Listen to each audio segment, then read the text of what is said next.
Bonsoir, Véronique Yvon.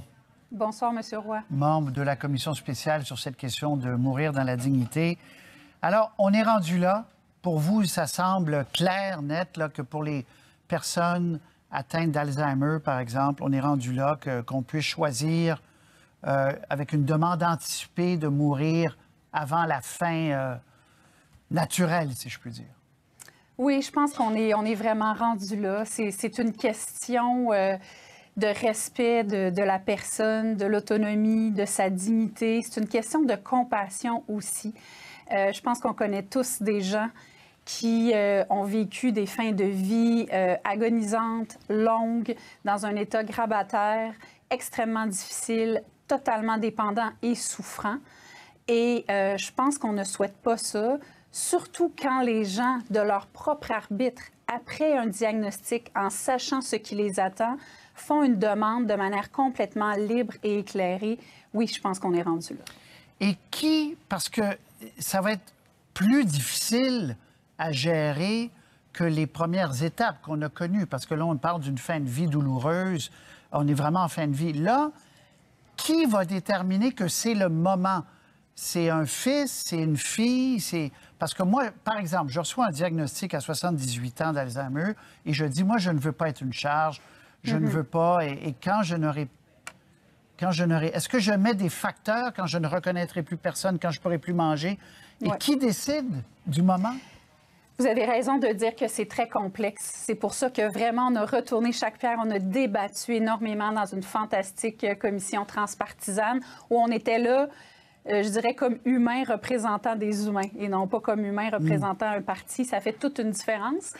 Et en fait, ce n'est pas un tiers qui va décider pour vous. C'est vous qui allez décider pour vous en inscrivant à l'avance les manifestations de la maladie, l'évolution de la maladie qui fait que, selon vous, vous allez avoir atteint un stade de non-retour où la déchéance va être telle, les souffrances vont être telles que c'est la chose que vous souhaiteriez. Ensuite, évidemment, vous allez désigner un tiers de confiance. C'est une balise importante que l'on recommande. Le tiers de confiance, il n'est pas là pour consentir à votre place, pour décider à votre place. Il est juste là pour agiter le petit drapeau auprès de l'équipe médicale pour dire « Mon père, ma mère, mon ami, mon conjoint », il avait écrit il y a 2 ans, il y a 3 ans, que rendu là, il voudrait considérer l'aide médicale à mourir. Et par la suite, ça se fait pas comme ça, là. C'est pas vous l'avez demandé, vous l'obtenez. C'est l'équipe médicale va évaluer les circonstances et va évaluer le respect des critères qui sont les mêmes qu'à l'heure actuelle. Donc, déclin avancé irréversible, maladie incurable et bien sûr, présence de souffrance constante et inapaisable. Donc, c'est pas du tout un bar ouvert. C'est vraiment quelque chose de très balisé.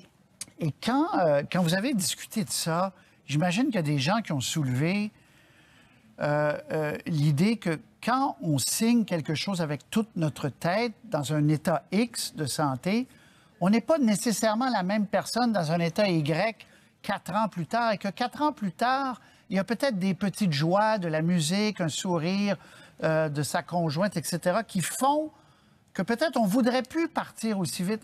Comment on fait pour baliser tout ça? Tellement, si vous saviez le nombre de fois où j'ai posé précisément à peu près dans ces mots-là la question à des experts, à des groupes qui sont venus se faire entendre, vous mettez le doigt sur quelque chose qui est fondamental, c'est-à-dire qu'on peut s'imaginer avoir des souffrances de manière anticipée, mais qui ne se concrétiseront pas quand on va être rendu au stade qu'on avait prévu. Première des balises qui est fondamentale, c'est d'avoir un diagnostic. Vous ne pouvez pas, à 50 ans, prévoir que si un jour, à 80 ans, vous avez la maladie d'Alzheimer, vous voudriez avoir l'aide médicale à mourir. Il faut que vous soyez dans une trajectoire, vous êtes encore apte, mais vous avez un diagnostic de maladie neurocognitive dégénérative, vous êtes entouré de votre médecin, vous écrivez votre demande avec votre médecin en sachant ce qui s'en vient, en sachant ce qui peut arriver dans la maladie, les souffrances qui peuvent arriver. Mais évidemment, rendu au stade où vous pouvez avoir prévu que vous voudriez avoir l'aide médicale à mourir, ça se peut que vous ne souffriez pas comme vous l'aviez anticipé. Il y a une experte qui nous a donné le cas, par exemple, d'une dame qui avait dit « Moi, quand je ne reconnaîtrai plus mes proches », mais rendue au moment, elle ne reconnaissait plus son mari, mais elle le trouvait extraordinairement charmant et à chaque jour, elle voulait le reconquérir. Donc, elle ne souffrait pas. Donc, il faut que les critères soit aussi rempli au moment de l'administration de l'aide médicale à mourir. Donc, s'il n'y a aucune souffrance, s'il n'y a pas d'anxiété, s'il n'y a pas de crispation, s'il n'y a pas d'errance, il ne pourra pas y avoir d'aide médicale à mourir. Je ne pense pas que les médecins non plus seraient confortables dans les messages qu'on a eus. Il y a eu des avis contradictoires, mais la majorité. Donc, il y a cette concomitance qui est importante. Ce que j'ai prévu, mais ce qui est aussi le fait, la situation au moment réel de l'administration. Oui, parce que la perspective change.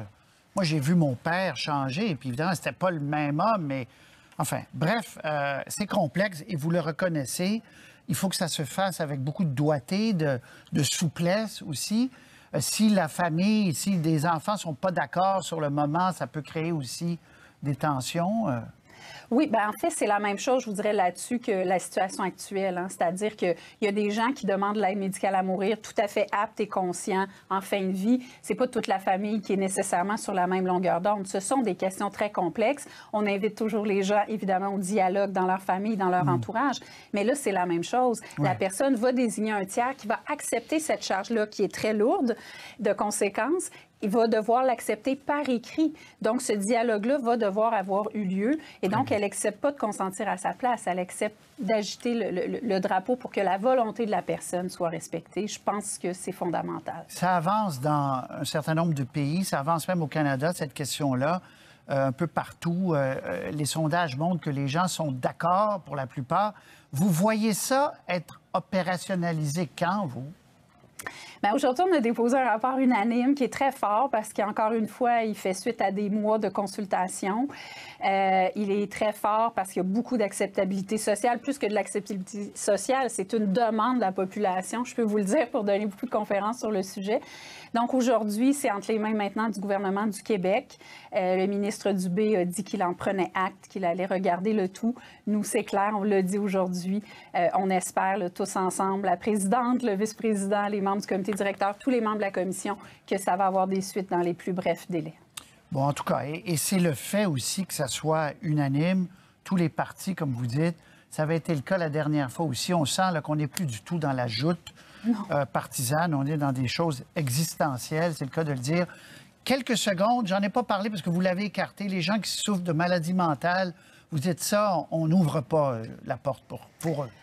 On en a débattu énormément aussi. La raison ultime pour laquelle on n'a pas le confort, le niveau de précaution et de prudence qui est requis selon nous, c'est qu'on ne sent pas le consensus au sein même de la classe médicale sur la question de l'incurabilité, de l'irréversibilité de la maladie mentale, des troubles mentaux et aussi l'acceptabilité sociale et je dirais l'espèce d'impulsion sociale qui doit nous pousser n'est pas du tout à la même hauteur que ce soit dans ce qu'on a reçu comme commentaire, comme témoignage, comme sondage aussi. Donc, il faut tenir compte de ça. Je pense que le principe de précaution était fondamental dans ce cas-ci. Et puis encore, je pense, beaucoup de débats à faire sur cette question-là.